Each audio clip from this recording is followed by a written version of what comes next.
제가 매경을 읽는데 앞으로 40년 후면 중국은 물론이거니와 인도한테도 우리나라가 따라잡힌다고 하죠. 며칠 전에 이런 질문을 했는데 어떤 분이 그런 일은 없을 거라고 매경이라는 신문이 원래 운이라를 저어같이 보는 신문이라 그러던데. 그리고 G7 자리에 영국이 밀려난다고 하는데 앞으로 우리나라가 브릭스한테 정말 잡히며 이 나라의 공통점 그리고 장점과 단점에 대해서 적어주시면 고맙겠습니다. 경제 분야에 관심이 많은 학생이올시다. 그리고 매경이 저어 같은 신문인가요?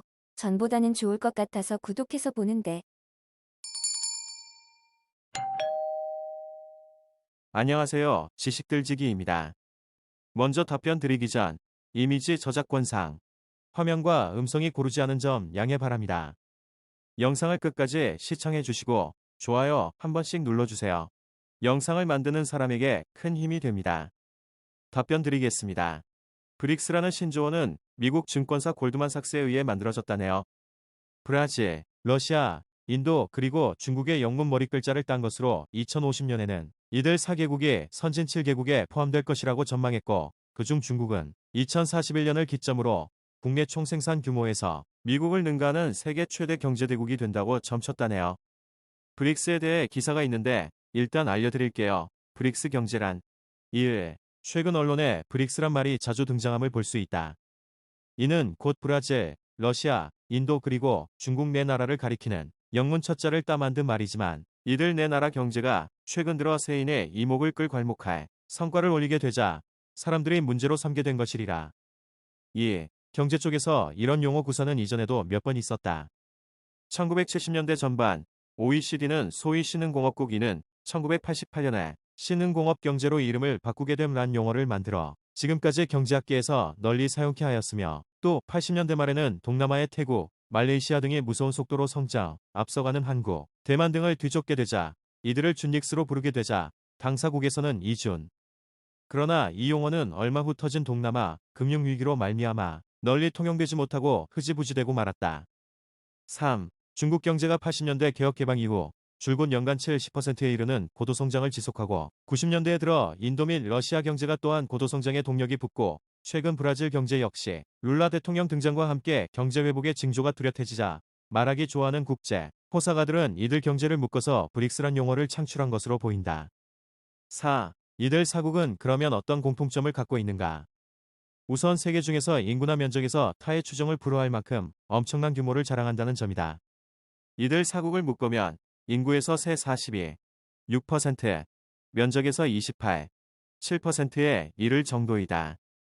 그리고 GDP나 무역 규모에서의 비중은 아직은 크지 않으나 국제 전문기관 분석에 의하면 현재의 성장 속도나 인구, 투자, 생산성 등의 요인을 감안할 때 앞으로 2050년에 가면 중국이 당당히 세계 제1의 경제대국으로 올라서고 그 뒤를 미국, 인도, 일본, 브라질, 러시아, 영국의 순으로 바뀐다는 것이다.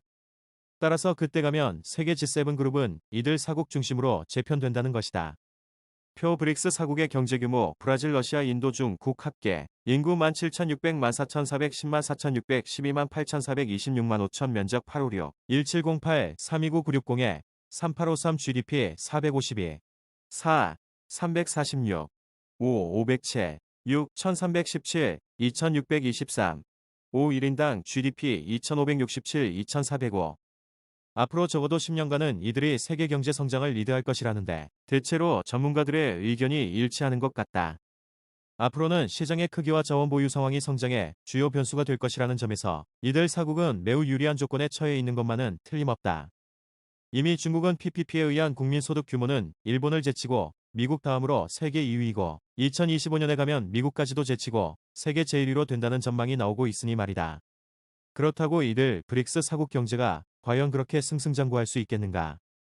지금과 같은 WTO 체제하에서 말이 다 이렇듯 기사에 자세하게 나와서 제가 더 설명할 필요가 없겠네요. 하타산 붙은 브릭스 국가들은 향후 넓은 영토와 인구, 그리고 많은 자원을 무기로 많은 외자를 유치하고 또 자유경제를 채택하여 무섭게 성장 가도를 달리고 있으며 지금의 G7 국가를 당장 따라가기엔 힘이 들지만 향후 몇십 년이 흐르면 향후 강대국들의 재편이 이미 정해져 그리고 한국경제신문은 국가 위주로 기사를 쓰지만 매일경제신문은 민간 즉 국가 위주의 뉴스보다 좀 더 대중을 위한 기사를 주로 다룹니다. 그냥 우리들이 보기 위한 신문은 아무래도 매일경제가 더 낫지 않나 싶네요. 조금이나마 도움이 되셨으면 좋겠고요. 행복하세요. 지금까지 지식들지기였습니다. 다음 영상은 더욱 호기심 많은 질문들로 업데이트될 예정입니다. 구독하시면 일상생활에서 가끔 궁금한 질문들이 함께할 것입니다. 지식과 상식 얻어가세요. 감사합니다.